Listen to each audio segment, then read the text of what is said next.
I sit perched behind front row desks, scribbling until my handwriting bleeds into type, twisting my tongue to form sounds that may be words that I understand in only crescents, in slivers of the moon.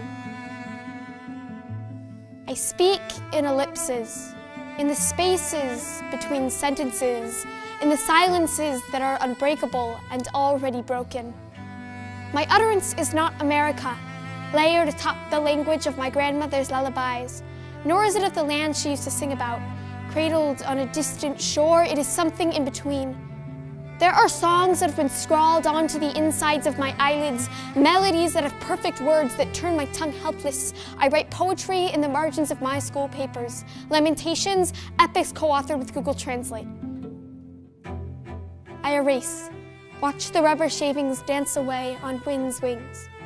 The bits of pink weave themselves into another sunrise, always to another prayer, always to words again. When I was little, I asked my mother which language to pray in. She said the language of my heart, but I still don't know which one that is.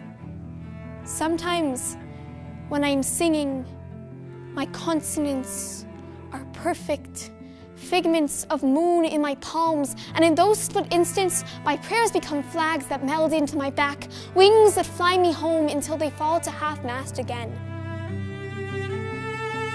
Because I speak in ellipses, in the spaces between sentences, in the silences I cannot fill, in the words I'm forgetting, in the places I come from, in the land that I long for, in the one that I live in the prayers stuffed into crevices, in the silence of the summer dew on the fields, in the whisper of the orchard winds, the olive trees, in the echoes of home. I speak in her lullabies. This is the accent upon my tongue.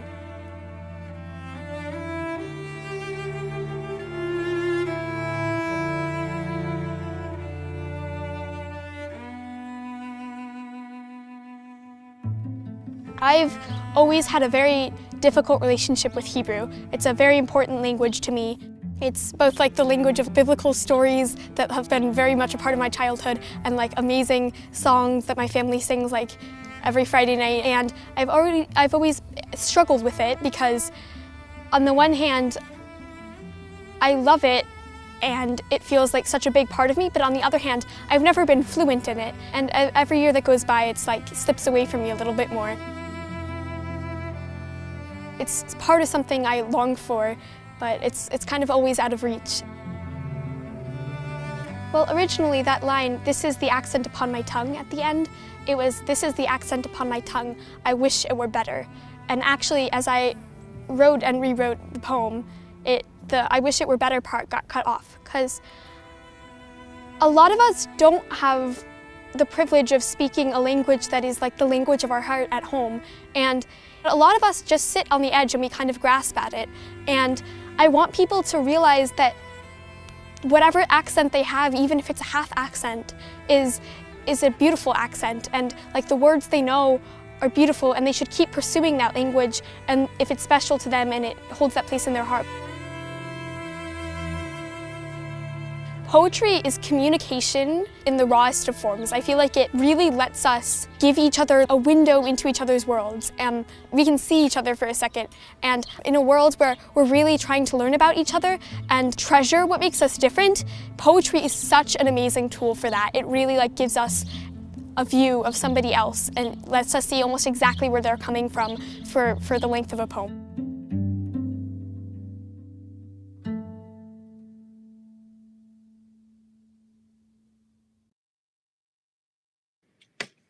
Yes, yes, yes. And that is how it's done. That was Ayanna Ernst, the 2022 Montgomery County Youth Poet Laureate, one of the incredible young people that work with us here at Words, Beats, and Life. My name is Patrick Washington, aka Black Picasso of the Almighty Poem Seas, and we are here to get down into the heart of the matter. You know what I mean? There are some wonderful artists out there that are making changes, that are struggling, that are winning, that are unrepentant in their voices. And those are the ones who I've looked for. Those are the ones I've been blessed to come up with in my artistic journey. And I definitely wanted to share them with you. And also some of the newer faces as well. You just met Ilana. Part of her cohort is the 2022 Washington, D.C. Youth Poet Laureate, who was a part of this conversation today. And her name is Serena Patel. So I want to definitely bring Serena in. Is Serena here? Where are you, Serena? Hi. There you are. How are you feeling? I'm great. How are you? I'm blessed. I'm blessed. Thank you for coming and being part of this conversation. I know you are a young artist, and you've been doing your thing. Even though you're young, you've been active for a minute. And how would you describe your platform? Who are you representing for? You know, Patrick, I do it all for the young BIPOC teens that know that they're writers, that don't know that they're writers. Ultimately, I hope that my words can inspire young BIPOC teens to become writers, or at least explore a part of themselves that is creative. I believe, as a multi-hyphenate myself, I believe that creativity can be expressed in so many different ways. And I actually run a platform outside of this program called Novel Minority, where I encourage kids to explore that in different ways, whether it's writing, music, dancing, art. I believe that at every intersection, writing is a powerful tool. And so I want to extend that into my work. Yes. See, look, you jumped into your bio before I was able to do it. I was going to say, Serena is a writer and a political organizer based right here in D.C. And along with being the D.C. Youth Poet Laureate, she is a two-time Scholastic Art and Writing National Medalist, Young Arts winner, award winner in writing. Her work has been featured in Brown Girl Mag, forthcoming in Teen Vogue, and recognized by the New York Times Learning Network. In 2021, Serena founded the creative community Novel Minority, right, to stimulate BIPOC teens' equity and solidarity in writing through free teen-run programs centered on education, mentorship, and storytelling. So you taking the lead in trying to elevate your peers' voices, yeah? So I definitely I wanted to bring you up and just introduce you. I'm very happy to have you here, and I want to hear what you have cooked up. All right, so we'll see you a little bit later. All right. Also, I want to. I got all kinds of bios here, man. when you have accomplished folks, man, you got to be sure to say it all. Don't drop anything. Don't nah. We gonna give it, give them the accolades, So Ayanna Gregory is one of my dearest friends. I've known her ever since I've been an artist, and for this soul singer, dramatist, I guess I can say it, educator and activist, music and art are more than entertainment. They are her mission. And with penetrating depth, Ayanna's work is making audiences feel and heal. Ayanna is no stranger to the entertainment world. While growing up as the daughter of legendary comedian and human rights activist Dick Gregory, she was blessed with the opportunity to interact with such mega talents as Bob Marley, Marvin Gaye, Stevie Wonder, and Michael Jackson. Can you imagine like sitting just in the house and like some of these folks rolling in? Right? With the glamour, but the glamour of the entertainment world isn't what resonated most with her. If you know it like I know, there's something deeper. And she has an awareness and concern for human rights. Ayanna's musical roots are steeped in the struggle of the freedom movement. Ayanna knew early on that her gift of song would be her gift to the struggle. Following in her father's footsteps, her mission continues to take her across the country and the globe. She is committed to creating safe and innovative spaces for healing and transformation. Thus, in addition to her life as a soul singer, she spends much of her time as an educator and motivational speaker, using the creative arts to instill self-love within the youth, as well as inspiring communities around the globe to use the arts as a way to heal through trauma. Now, in the last decade, Ayanna, your journey has taken you all over the place. You created this one-woman show called Daughter of the Struggle. right? Now tell me about that. Absolutely. Daughter of the Struggle was probably the most comprehensive way that I could talk about what it was like growing up, um, the daughter of two human rights freedom fighters. So the play is a one-woman show where I kind of embody different characters. Sometimes I become my sister, sometimes I become my mother or my father, um, and other characters of people who were in our lives. And it's basically like from the child's perspective, what that journey looked like. Because a lot of times when we hear about our heroes and sheroes, we forget about their children and the journey that the children had and what the movements looked like through the children's eyes. So, you know, I talk about what it was like to have your phone tapped as a child and to know it, you know, to be aware that, you know, the government was not a fan of your father, you know, to know that there were assassination attempts on his life and to have, you know, maybe even as an 8-year-old child, you pick up the phone and there's, you know, a white man on the other end saying, you know, they're going to kill your father. So it was a way for me to really talk about what a unusual and extraordinary journey it was. You know, I had sisters literally at 4 and 6 years old who were thrown in police cars and put in jail. Wow. In Chicago. And, you know, another story I tell is my sisters who were 13 and 14 down in Greenwood, Mississippi. And, you know, they're kids and they're like track stars. So they thinking it's going to be fun. And they get to a point where they realize there's guns pointed at them and the Ku Klux Klan is there and that they could die. And so these coming of age moments were very different for us than for the average American in that way, because, you know, it was definitely, you know, life was always hanging in the balance. It is American, though. It is American. It's just not the America that they want to see. You know, they cover it up like CRT. This is true. So okay, well look, we're gonna get into some more with you. Yeah, I could talk to you all day, but that's not my job. It's KYMONE, so I'm gonna get you out of here. And let me introduce my brother, KYMONE Freeman.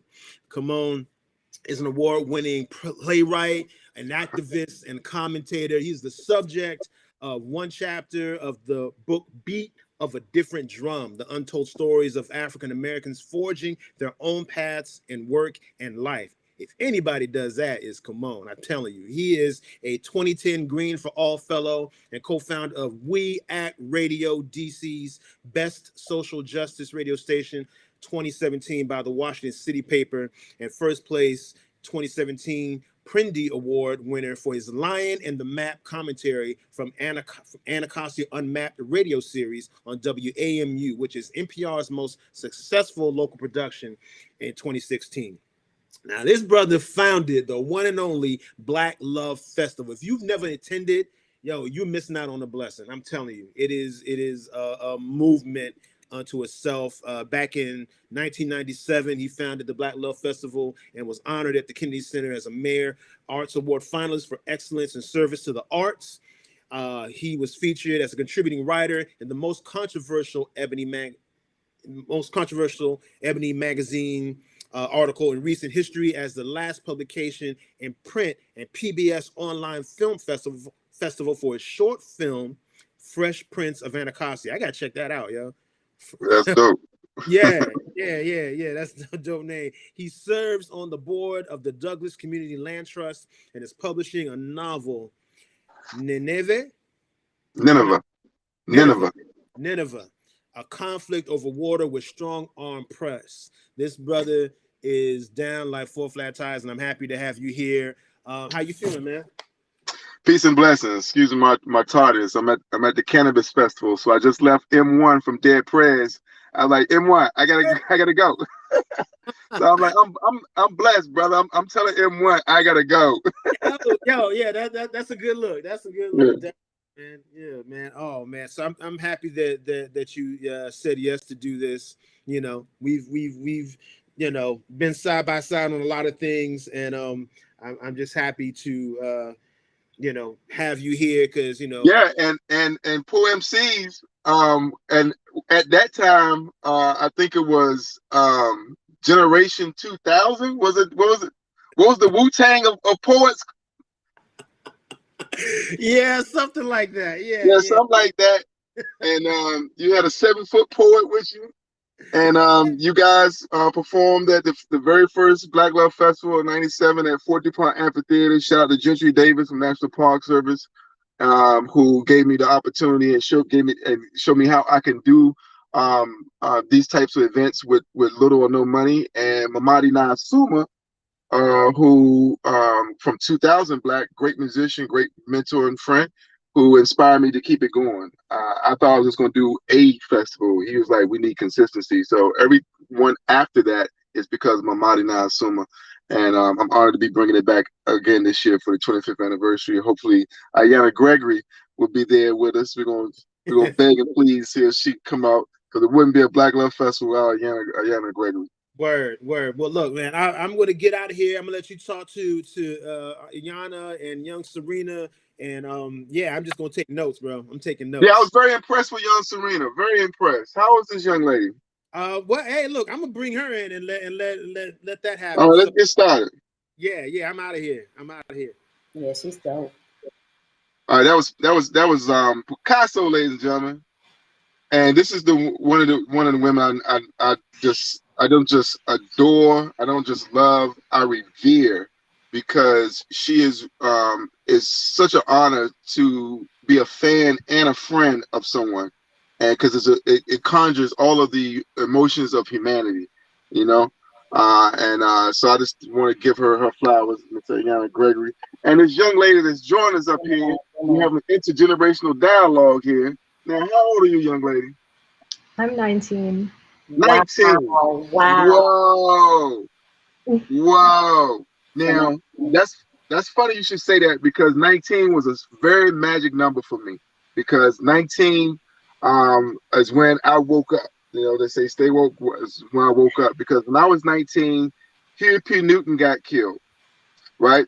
And I was a scab employee for what was then CMP Telephone, which later became Bell Atlantic, which you now know as the evil empire called Verizon. And for the young people, a scab employee is somebody that crosses a picket line when workers are fighting for their rights for better working conditions. So you never want to be a scab employee, but I didn't know any better, didn't have any political consciousness, and I just needed a job, so I took it. But I saw this is a learning experience, because the power dynamic shifted from management to the employee. So when you show up late, there was no problem. Like, oh, Mr. Freeman, I'm so glad you can make it. You know, don't even sit down and get started. Just go to the break room, get you some refreshments, relax. You know, so they didn't want you crossing the picket line. So they had catered food, big screen TVs. They wanted they catered to you, right? And so I'm in there on one of my mini breaks. I'm having breakfast, lunch, and dinner. I'm going to UDC at the time, and a news break comes on. Controversial civil rights leader Huey P. Newton was killed today in a drug-infested area of Oakland, blah, blah, blah, blah. And a Black woman was there, older Black woman.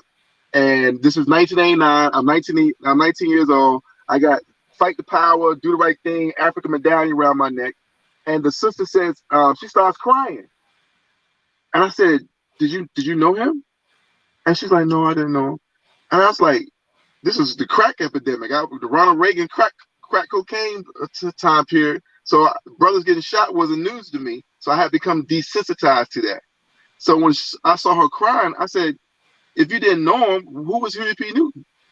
And she went from grief to rage like that, because she grabbed my African medallion, she threw it on the floor, snatched it off my neck, stomped on it. She says, you don't know shit. You need to read a book. You need to go to school. You need to do something, because you don't know shit. And I was 19 years old, and my life changed, because that's when I started dedicating myself to educating myself, to learning for myself, to thinking for myself, to observing the round around me and trying to make sense out of it. And so 19 was a transformational number for me in my life. So of course you're 19 years old, because that is part of the transformation that we are trying to extend to others. All right. I know that was a long, pep talk, but everything is real and words are significant. So honored to have you. I know this in this intergenerational dialogue, we're supposed to have one more person, LUCI Murphy. I'm not supposed to be the elder on this one, Ayanna. are. I'm not supposed to be the elder in this joint, but it looks like I am.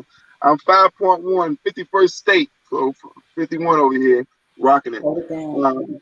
So hopefully, Miss LUCI Murphy will be joining us at some point in this broadcast, because she's a great talent and a great friend, and she has lend her artistry to activism. Every rally in DC has LUCI Murphy and her choir singing protest songs there, and it's to lift the spirits up and to keep the legacy alive of our struggle and our resistance. But having said that, I wanted to have a brief conversation on how do we get started as an artist. What was the transformational moment for you to activate and say to yourself, because first you got to say it to yourself before you can say it to the world. What made it possible for you to say it to yourself that I am an artist? All right. So we're going to start with the baby of the bunch.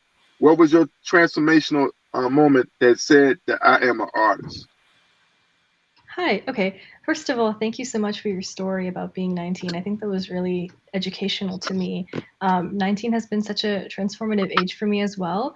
I don't feel young. I know that sounds crazy because I know I'm the baby of the group, but you know, having the Youth Poet Laureate title, it's forced me to like reconcile how I can connect with kids who are as young as, say, like the Montgomery County Youth Poet Laureate, like Alana. For me personally, though, on the artist question, I've always known that I was an artist since I was a child. I've always wanted to create. How I got into poetry was on a dare. I was dared to write a poem for my cousin's grandmother, and I can't resist a challenge, so I decided to do it. But from there, I just built it as a skill. I kept like writing wherever I could. Noticed that I gravitated towards rhyming, so then I found poetry. And I was already a library kid. I went to the bookstores a lot. I even once hid from the Barnes and Noble's employee because I thought that if they can't find you, they can't kick you out. Lesson learned, don't do that. They will kick you out. But that was when I was 13. And I had a passion at a very young age for reading and writing. So I was blessed to have found that very early on. I would say, though, I've begun to take my artistry very seriously this past year, particularly because I had a teacher who was racist towards me and consistently made microaggressions about my work and questioned my work and questioned whether there was even a space for me within poetry. She was white, and taking her class, I thought to myself, well, this is it. I'm never going to write again. I'm just never going to move forward. But I had a moment where I forced myself to look in the mirror and reconcile with it. I was like, if I had listened to every teacher in my entire life who had told me writing isn't for you, or maybe you should change career paths or look elsewhere, I would not be here. I would not have even applied to this competition if I had listened to my professor. So I'm so grateful that that went in and out both ears. But I have to say, I think being an artist is about listening to yourself and having a good ear for the world around you.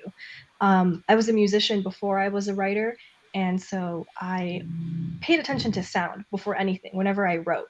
My earliest memories are like getting a small journal from Michael's, this like local craft store near my house. I'm not sure if they have them all across the US, so I have to make sure. But my mom bought me this little journal. It was sparkly, it had glitter all over it, and I would just write just words that people were saying around me. And anytime I knew a new word or met something, like a new phrase or a turn of a sentence, I would write it in that journal.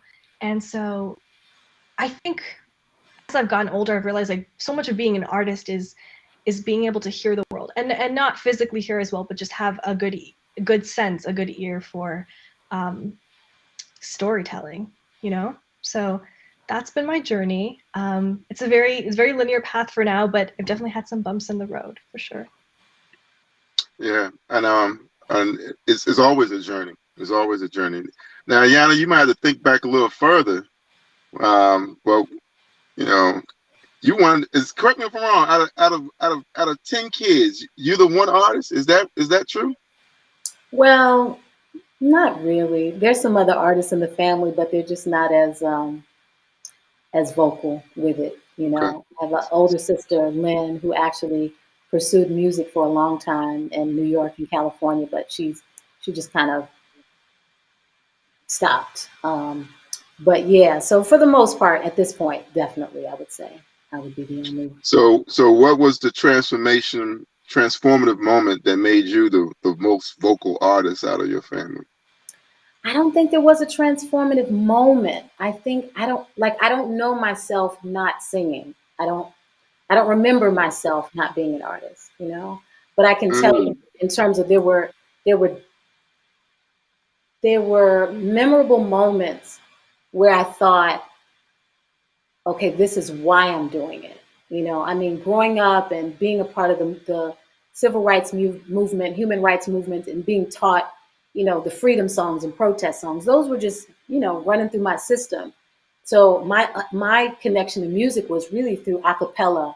You know, I didn't even know music in the context of like instrumentation and bands. I just knew the movement, you know. And so as I got older, and I thought, okay, the first inspiration was certainly the spirit of liberation that I came up in. The second was children, because when I left Howard, I really thought music was more of a hobby for me. I studied sociology and African studies at Howard, and when I left, I thought I was going to move more in that vein.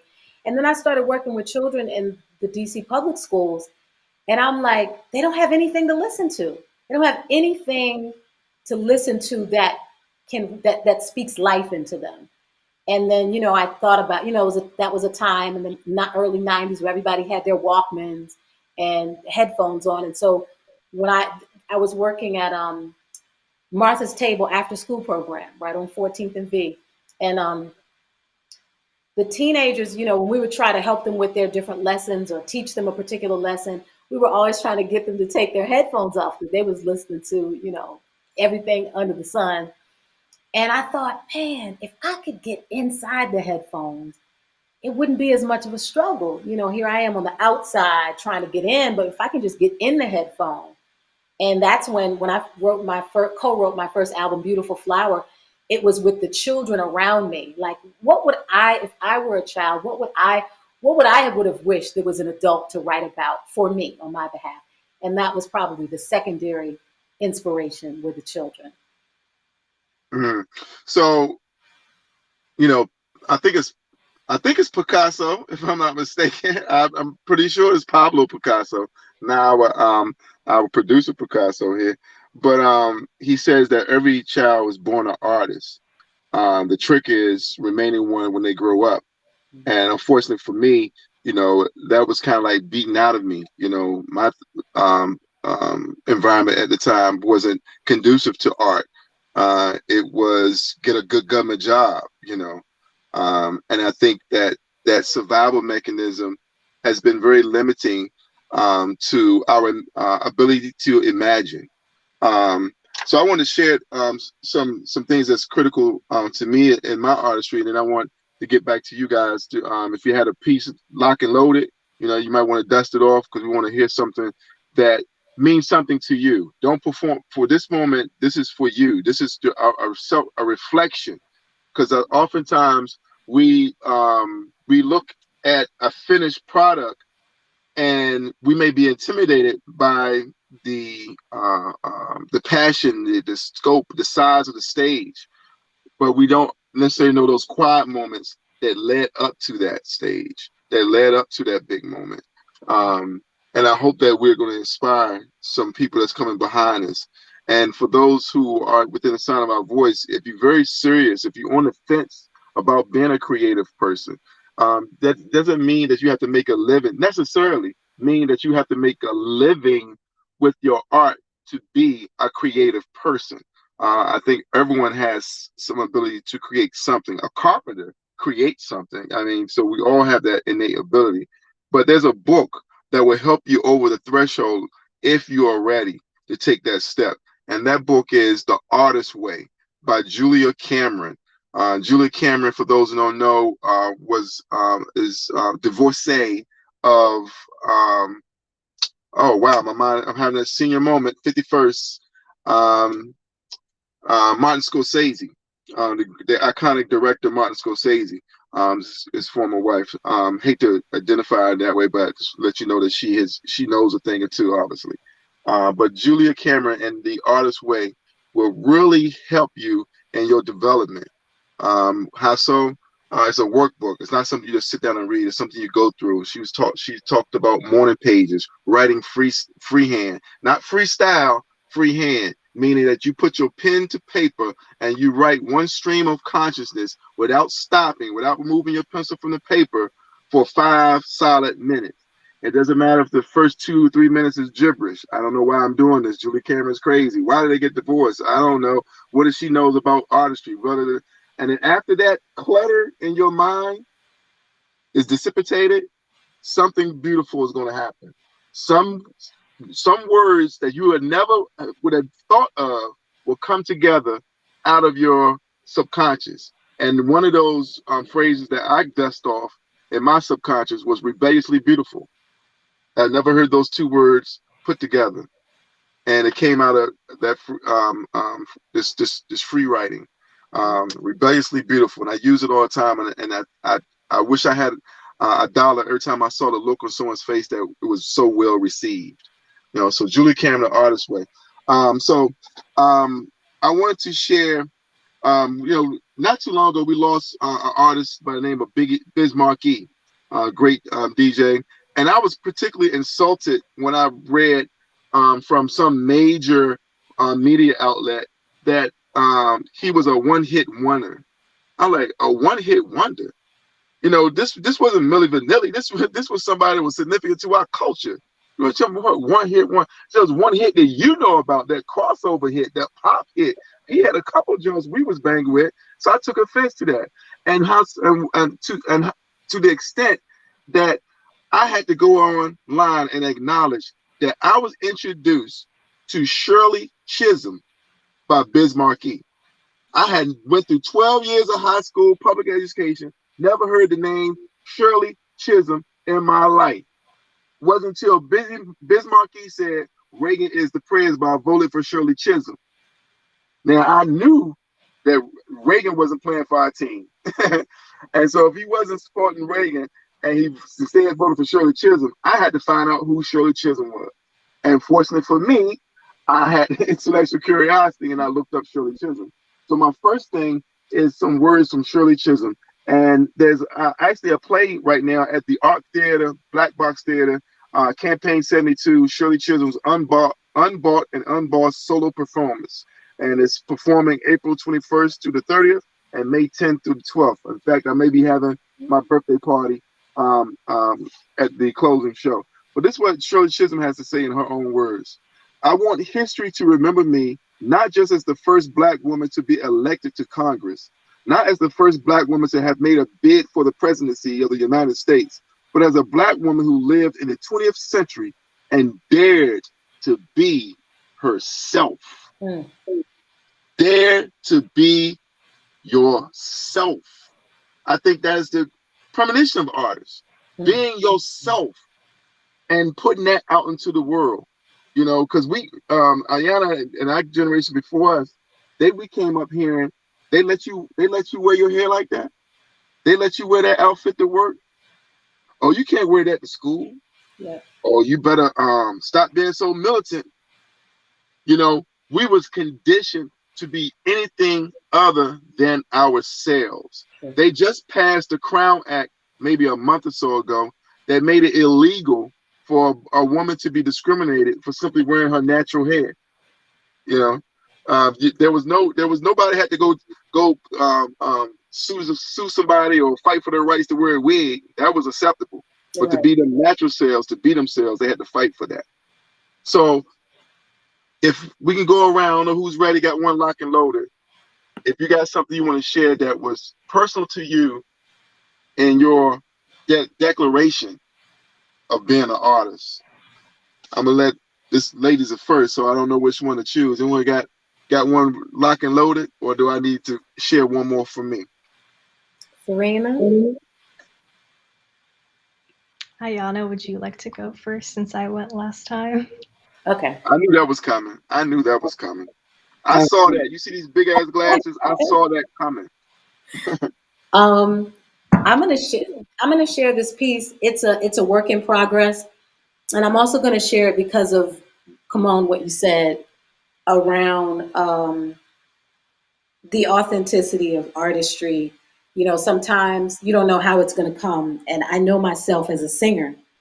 I don't know myself as a rapper, as an MC, but I was in Jamaica earlier this year, and I was working on a song, and my father, who's an ancestor, he just kind of downloaded this information, these lyrics, and I'm looking at him. I'm looking, looking up like, Daddy, I don't rap. And he said, write down what I'm telling you to write down. And so I want to share it because it's very different from anything that I would normally do. And eventually I record it and find the right beat for it. Right now I'm going to ask, I'm going to use KRS-One, an instrumental of his, or MCs act like they don't know, to do it. But I'm going to share it too because it speaks to, as an artist, the one thing that he always said is this country, this Western world, America teaches you how to make a living, but they don't teach you how to live.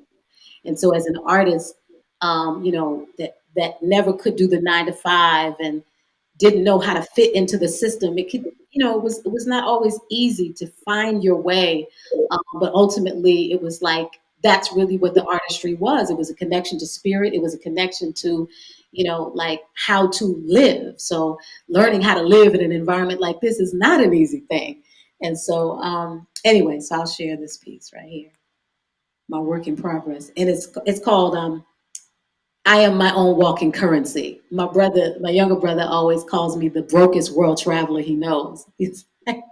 And so I always say that what I have access to in the universe is never going to be connected to the amount that's in my bank account. And so when I realize that I have access to it all, then as an artist and as a spiritual being, then I can transcend beyond all of these, materialistic Western limitations. All right. One, one, one, one. Na, na, na, na, na. Yeah, yeah, yeah.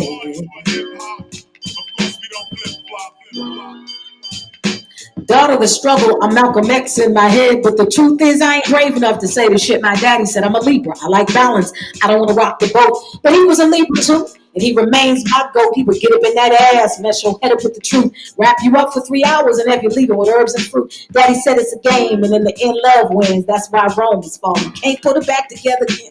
Your money worth nothing. Your school's closed down, and whether or not you eat, where did you plant the ground? But I digress. We talking about me and my path to find real life currency. I had one 9 to 5, but I fell asleep at the desk. It was either ADHD or maybe God's test. I went all around the world, only to come back home, found a brave little girl straight holding the throne. She said, you ain't got to hide no more. It's your time. No more cowering down at the drop of a dime. No more pretending not to know who you are. Man, this shit getting old. Find your own North Star. Because the same false prophets that didn't have a clue were the same CEOs trying to teach you about you. Go to school, get a job. You can make it big. They taught you how to make a living, but not how to live. Daddy said, what kind of fool is you? You got the whole universe. It's what you asked it to do. The same universe that made the sun, moon, and the stars. The same universe that creates real avatars. You say you believe in the miracle of God, but when you pray, you go ask for chump change and a job? Now I couldn't get a job if I wanted to, trust me, because daddy on my mind like, yo, what you doing, G? I didn't bring you in this world so you can play around and pussyfoot. Just because you got a few bills you looking shook. Is you a champ or a chump? Because I ain't raised the ladder. Fuck a job, you a G to go light up Saturn.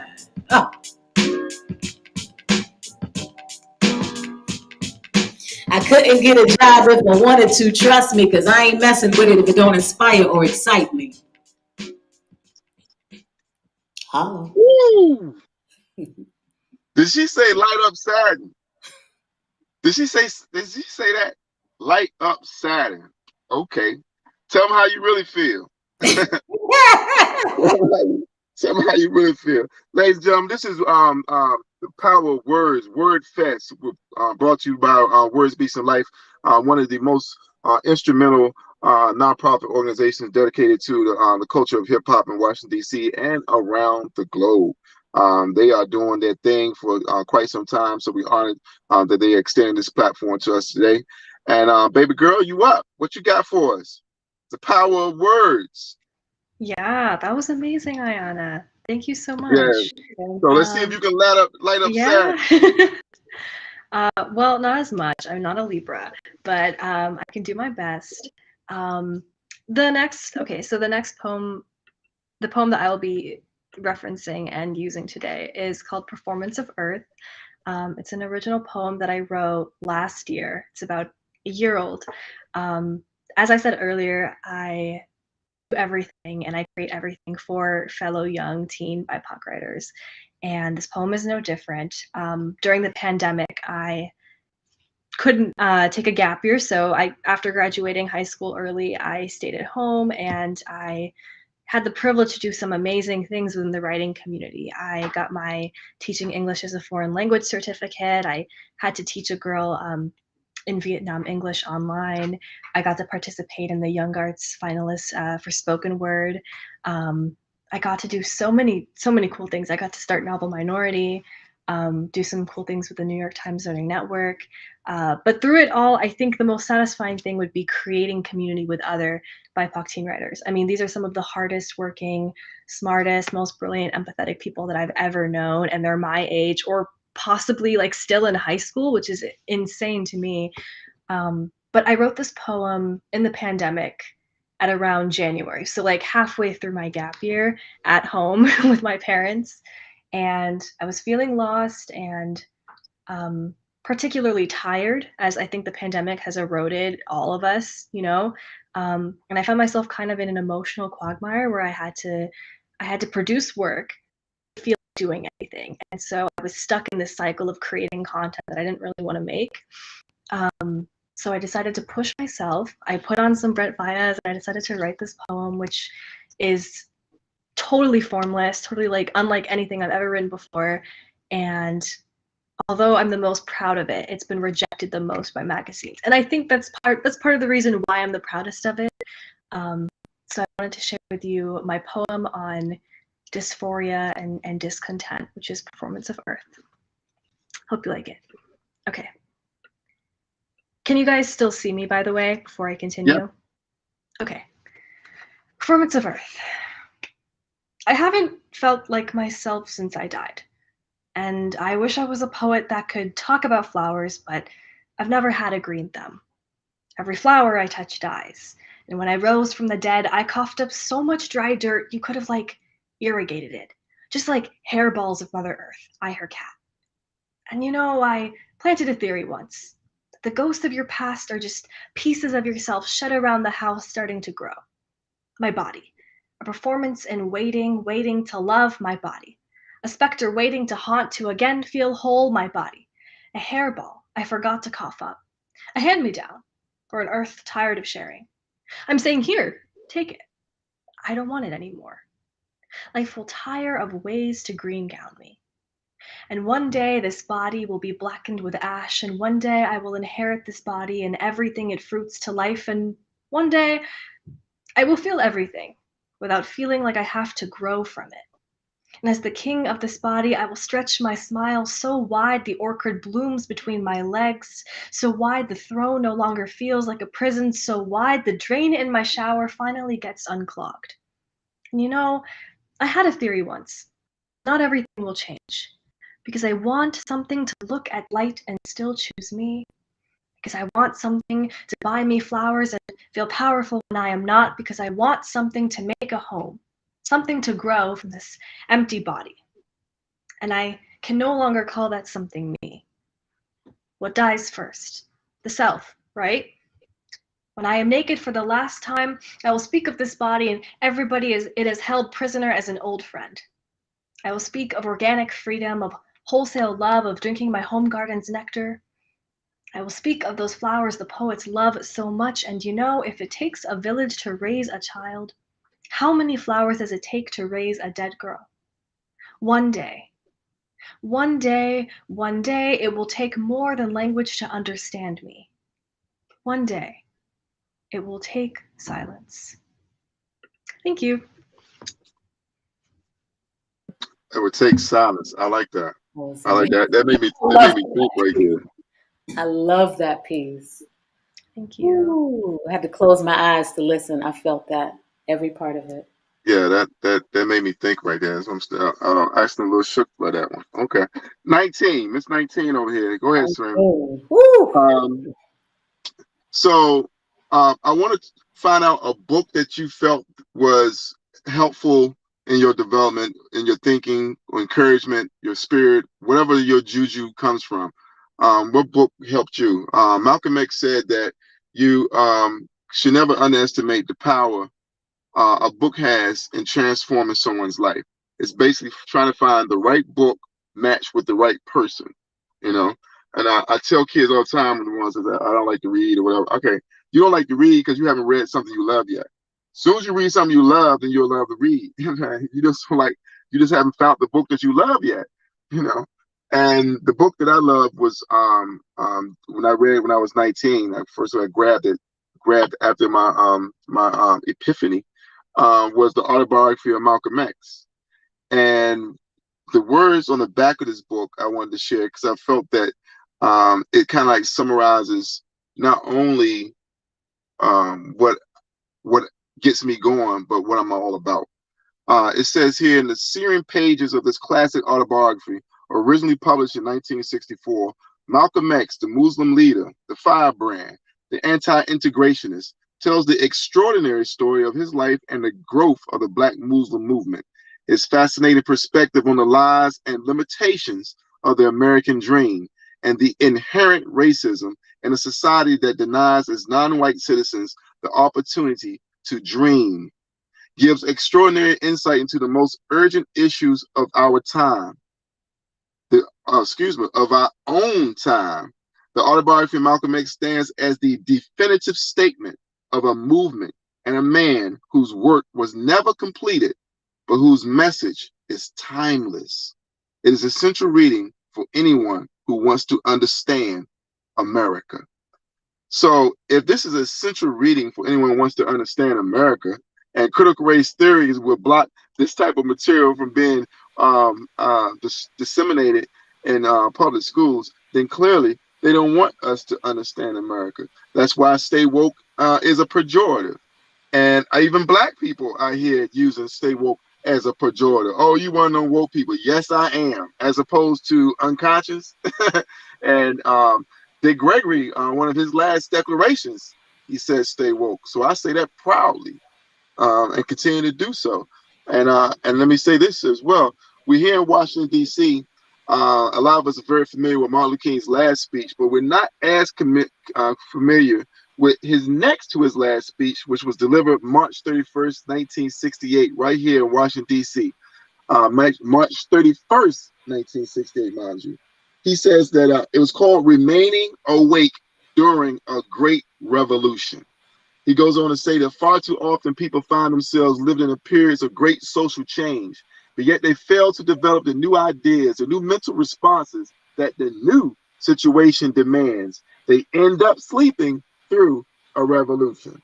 Now, for those who that, we still got the haters out there like revolution, yeah, right, okay. That means you're not paying attention. You're not staying woke. Because I just told you I left the Cannabis Festival. The National Cannabis Festival is at RFK right now.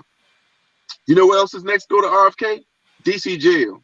You know who's inside DC jail? Brothers in there on weed charges. While they can hear Wiz Khalifa on stage and smell the weed through the windows in DC jail. You know what I'm saying? Because now it's permitted. See what I'm saying?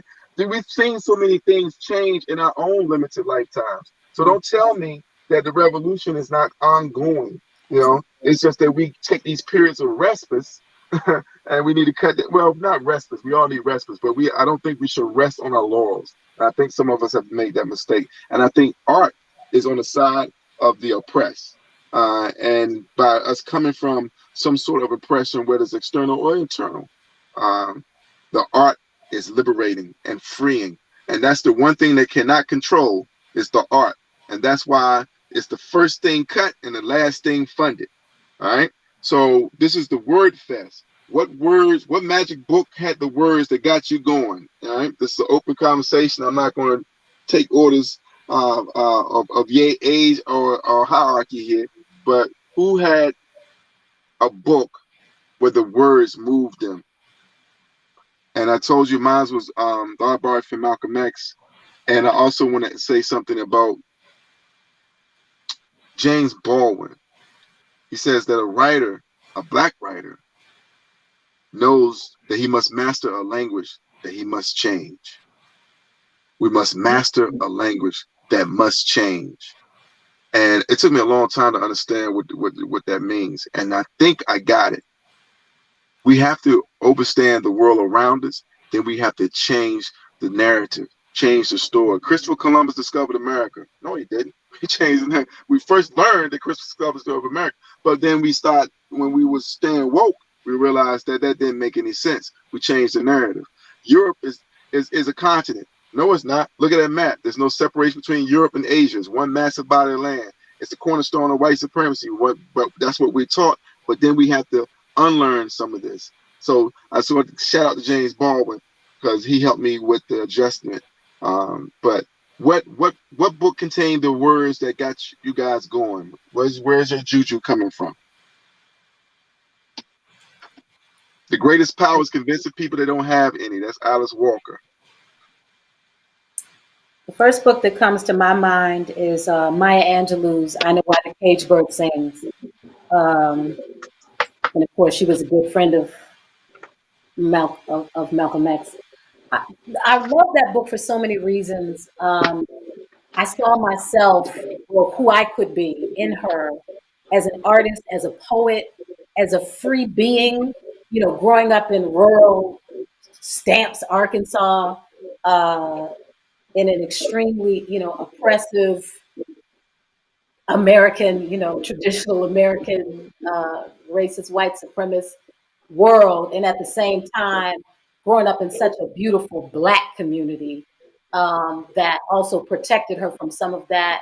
And seeing her find herself and create magic and become this Pan-African international traveler. And, I remember this one part of the book where she talked about, I think she was in Ghana, and she just was like dancing on a table naked.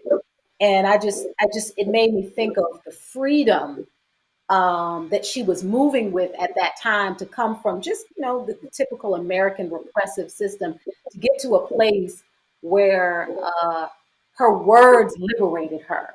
And she became really this like shape-shifting magic maker.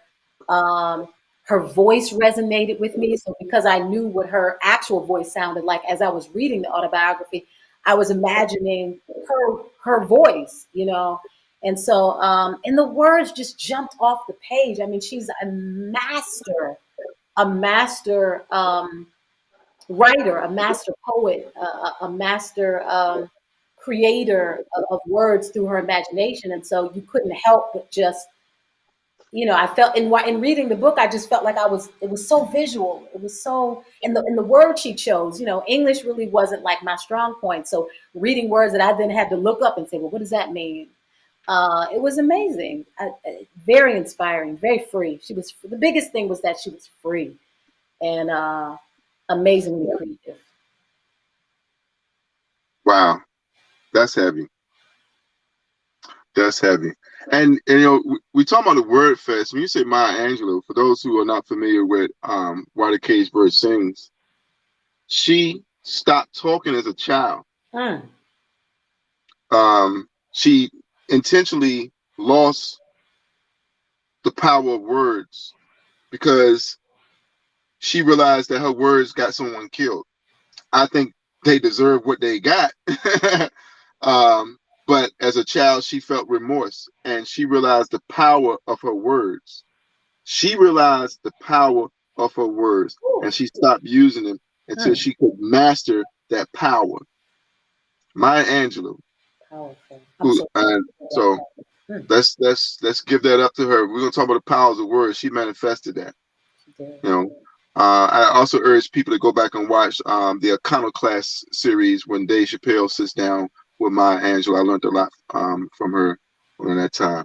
So, Serena, what book had the magical words that got you going? Where's a point of source of strength from you? So one of my big questions when I auditioned for the DC Youth Poet Laureate position was determining to what extent museums and just structures in DC, like monuments, in their structures contain aspects of colonialism and like how they continue to perpetuate that, like what art is considered good, what art is filtered out, and how art is stabilized by white supremacy. So I'm reading this really great book right now. It's by Carmen Maria Machado, who actually went to my university many years ago, but it's really cool to have an alum from this university.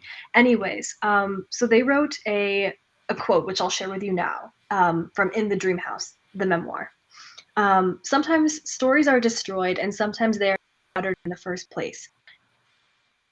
Either way, some are irrevocably missing from our collective histories. What Machado is speaking about is this concept called the archive of silence within the storytelling framework, which is something that I'm currently investigating in my Asian American literature class, which is the concept that, you know, stories and identities, especially like in my case, examining the Asian American identity, can be accumulated into the state. And when we advocate for representation, we're advocating for something to move from invisibility to visibility, right? But it was never invisible in the first place sometimes. And again, going back to what Kymone was saying about like changing the framework of how we think, I've been able to draw a lot of parallels between the structures, like the physical structures of monuments and other celebratory institutions that we have in DC and structural violence itself. So it's been really cool to read In the Dream House by Carmen Maria Machado and examine how storytelling and the erasure of certain stories can contribute to like narrative violence. So you know, I tell people oftentimes that even a broke clock is right 2 times a day. So the next quote I have is from Milton Friedman, who was not a friend of the progressive community.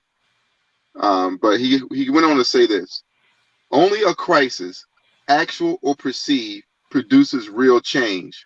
When that crisis occurs, the actions that are taken depend on the ideas that are laying around. That, I believe, is our basic function: to develop alternatives to existing policies, to keep them alive and available until the politically impossible becomes the politically inevitable. That's Milton Friedman. Okay. I want to talk about the crisis that we went through, the pandemic that we've gone through. How has that changed your life? Has it affected your work? What has it affected your perspective? What has changed since the pandemic with you? Now, with me, I feel empowered just because of quotes like that, because usually crisis creates opportunities for the oppressor. But I submit that this is the first time in a long time that we've had a crisis that could actually benefit the people. Why? Because we're shifting from people, profit over people, to people over profit. Those conversations are now being amplified. This is the first time poor people got a vacation. How about that? You know, so a lot of people had a time to think. A lot of people start reading more books. These things has happened. There's people who was caught in the rat race who now had to pause and say, wait a minute, all this time I could have been working from home. I ain't had to go fight the rush hour traffic and drop the kids off to school, but I could have worked from home. And now they're trying to put the genie back in the bottle, and folks are not going back to work. In fact, there are a record number of people leaving their jobs. I submit possibly because they have started using their imagination after having time to think about what they really want to do with their lives. So how has the pandemic affected either you personally, your creativity, or your perspective. It has changed mine because I feel that we are living in the midst of a great revolution, and now I believe it's to be real. I believe it now. I wanted to be here for a revolution. I now feel the makings of one. I see it coming. I see that's why they're clutching the pearls and they're so desperate to maintain the status quo. That's because we're witnessing white supremacy, the 500-year-old institution, being dismantled in front of our eyes in real time. And we must continue to use our creative magic to further that along. So I submit that to the open floor. How has the pandemic or this crisis thereof affected you and your perspective and your creativity?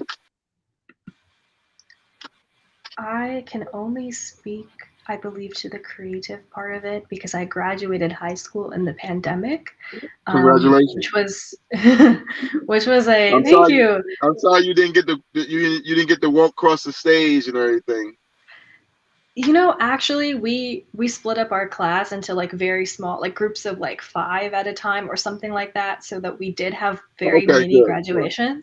Good. But it didn't really matter to me, anyways. To be honest, I just wanted to leave high school. But I would So did say, yeah. I would say though, I read this book, which I would recommend both of you. I think it's amazing. It's changed my life for sure. It's called Creative Community Organizing by C. Kahn, Sikahn, I believe. And in this book, so he was a radical leftist organizer. He did a lot of work with Black Panthers, etc. And then he noted that, which is something similar to what I was going through in this particular way with the social life aspect of things. He had friends who were writers and artists, and he had friends who were in the political activism sphere, and neither group really wanted to mix. And so his whole book is about exploring the ways that you can organize creative communities, which is what Novel Minority is. That's like kind of the framework I based, but also just a really good read on reframing the ways we think.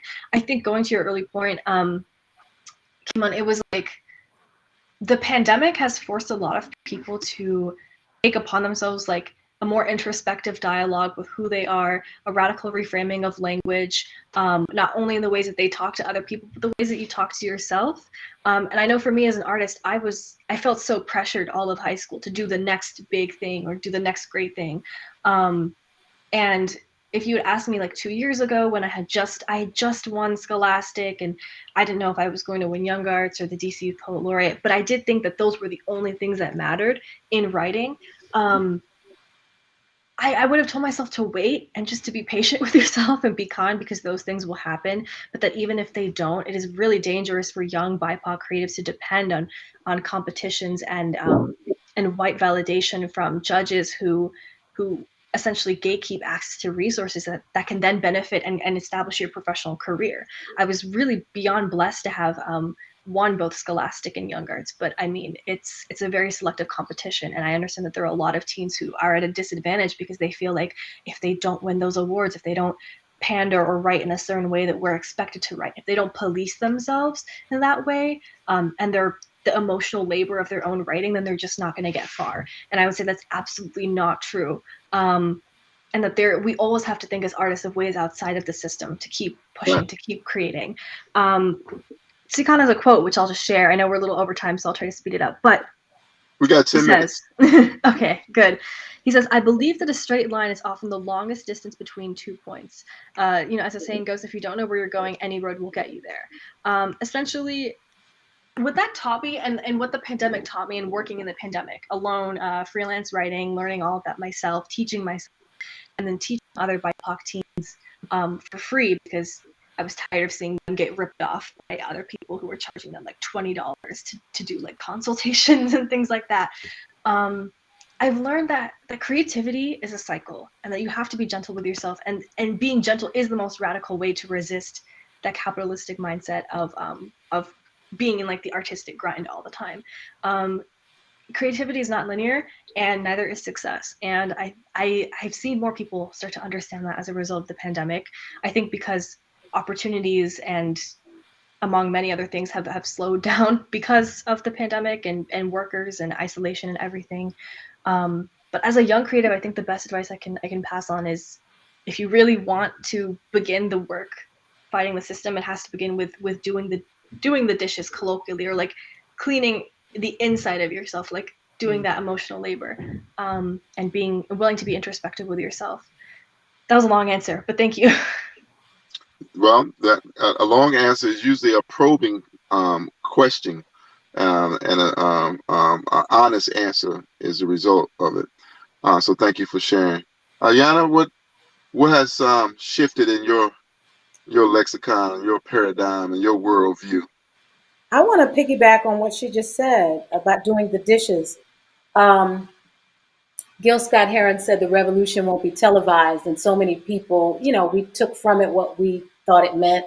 And in listening to him talk about what it meant, he said exactly that the revolution was an internal. It began inside your mind. It began, we're so busy trying to impact and impart change on the outside that all of these things that are potentially out of order internally, we just breeze over it because we think that's not important when it means everything.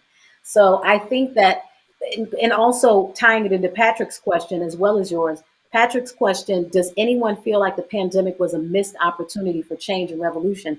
I don't, because I actually think the pandemic brought so much change and so much revolution. And I think, come on, you talked about, can't remember exactly what you said, but it made me think about, oftentimes we may have a concept of what revolution looks like. And I absolutely believe that, I mean, even pre-pandemic, but even before 2020, but certainly with all of the additional things that kicked off physically, energetically, spiritually, socially, on all fronts, that revolution has been in effect. And if only that it turned all of us pretty much inside out. And so to be forced to stop all of the things that we had to do, I got to do it. If I don't do it, it's going to be catastrophic. All of a sudden we couldn't do it. And so it was like, wow, the earth, the social world, the human world came to ultimately a standstill in that way. And so all of this stuff that we thought was necessary in order to live, to make the world go, the earth was like, no, it's actually healthier when you don't. When you keep your ass at home, we're healthier. Okay. They're like, the dolphins are coming closer to the, to land because, we stopped emitting as much toxicity. So it was like an opportunity for me to go in. It was an opportunity for me to be still. It was an opportunity for me to get to know my neighbors, because we were always dashing out the door. And then it was like, hey, we're going to post up and, cook together and talk and live. And so for me, it was very much, I believe we are still in the midst of such a powerful change and revolution. And it is, most importantly, it's the unseen revolution that is the most powerful. And so I don't think it was a missed opportunity at all, because I feel like we're still in it. And it's been amazing. I'm grateful. I'm very grateful. Yeah, absolutely, because I think 2020 was fire. 2020 was definitely fire. For sure. And 21 was that effort to, like I said before, Humpty Dumpty fell down again. All the king's men and all the king's horses not going to be able to put them back together again. And 21 was them trying to do that. That's when we had the calls with cancel rent, stopping the eviction moratorium crisis, and things of this nature. Again, people over profit, But now we're getting back to, they're trying to get back to the way they were before, this war economy. And so for all our people out here who is waving blue and yellow flags, screaming Ukraine, I challenge you to, where's your empathy with the Palestinians? Where's your empathy with the Congolese? Where's your empathy with those in Iraq? Where's those empathy with those in Afghanistan? Basically all the wars that America has fought, you know what I'm saying? Because if Putin is a war criminal, then George Bush is a war criminal. And, so we need to acknowledge that. And so that the power of those words is when only one person is sharing the narrative. This is the dominant narrative. And it's, I think Howard Zinn talked about the role of artists during a time of war. Paul Robeson said that artists are the gatekeepers of truth, and that's why you don't see artists on these talk programs. You see generals and former CIA guys They don't bring an artist up there. They could bring Nikki Giovanni up there. Nikki Giovanni could speak more intelligently about critical race theory than anybody they could pull from the right.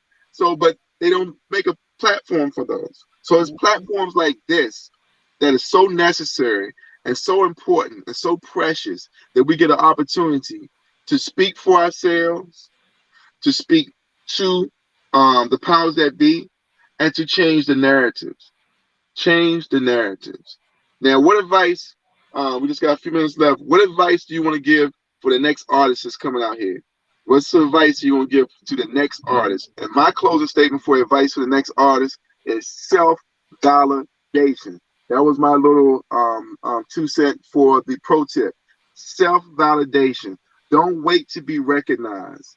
You know, don't wait to be the recipient of a grant or the recipient of an award, like many of us, including myself, had to receive in order to believe in ourselves. Okay? Because that may never come. And you have to have your own coochie chocolate self-determination inside of you. So if you got to look yourself in the mirror every night and every morning, that I love myself, I believe in myself, and I'm going to do for myself. You know, I am the master of my fate, the controller of my destiny. If it is to be, it's up to me. And I look good. What? You know, whatever affirmation you have to do, because there was a little insidious part of my African American culture that I despise to this day. And that aspect of our culture was the dozens. They call it joning, where we practice the art of tearing each other down with our words. The power of our words was held against us. The power of our words was used to oppress ourselves. You African booty scratcher. You know, they taught us to use words to impress ourselves. And now we're using words to liberate and free ourselves. So what advice do you give to the artist? And I leave it again to the open floor. I'll just share that every word is an affirmation. And so, you know, the dozens were certainly affirmations of negativity. But if we understand word sound power, and that every word that we emit is an affirmation. It's an affirmation of life or the opposite of life. And so my words would be, let your art be your healing. Let your art be your healing. Let your art heal you. Let your art heal you. Let your food be thy medicine, and let your art be thy healing. That's right. And that's Angry Black Man Therapy co-sign on that, Ashe. Miss Serena, you're the future. What advice are you giving? Thank you. I've thought about this a lot. It's different to my usual advice at these types of events. I would say, do not lose the joy, but do not look for it exclusively in the art that you're pursuing. So to do the writing, it's important to have a life outside of writing. It's important to maintain that life, to grow it like any garden, to nourish it into a community of people that you love and trust and will be there for you even when the writing is not working right now. But it's also, I wish I had known this at a younger age, but I try to tell my younger YPL friends too right now, but do not look for anything other than writing and what it is. So writing is just writing. It is just a tool. It is a modality of happiness, but it is not necessarily going to bring you everything that you want in life. It's not going to, don't go into writing looking for love or friendship or riches or fame. Go into it looking for your purpose, for the ways that you want to use writing to express yourself. All art is self-expression, and all art is about building community. Community may not always look like friends or people you want to get to know. Sometimes you don't like people in your community, but it's about building a network of people that you respect and people that you trust and people who you can communicate through storytelling with, at least for me, and admire their creative processes as they're different from your own. But yeah, I would just say find happiness in writing, but make sure that you find happiness outside of it. And don't look to writing as your sole source of happiness, because there are so many joys of life that do not exist in the art medium itself, just as there are many that exist in the art medium. So and a child shall lead them. Powerful. We're Powerful. so proud of you, young lady. We're so proud Yes, of you, we young lady. are. Yes, we are. And you know, you joined some heavy hitters up here, and you held your own, and I love that. I don't know if I would have had the confidence that you have right now when I was 19, because as I said, I was just getting started at 19, so I may have been intimidated to join a panel like this at your age, and you was here telling your story, because no one is more qualified than you to tell your story. And I hope that everyone in the sound of our voice and the sound of our words will find more power and more strength and more confidence in their own words. All right. And so, having said that, in the words of the iconic hip hop group Nice and Smooth, Brother Picasso, take me out with the fader. Thanks, y'all.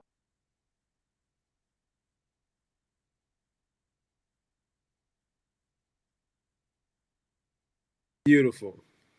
Yo, that was beautiful. Thank you, Kimone. I love you, brother. Thank you for holding it down as always.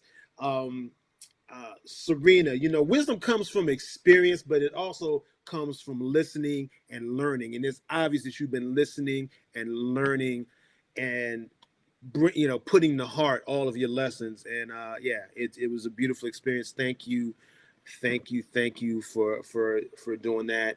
And Ayanna, you know, I've known you for years, and I've never known you to be what you said, the broke world traveler. Seems to me like any door you walk up to would just open magically. So you know, or else I'm kicking it open for you. How about that?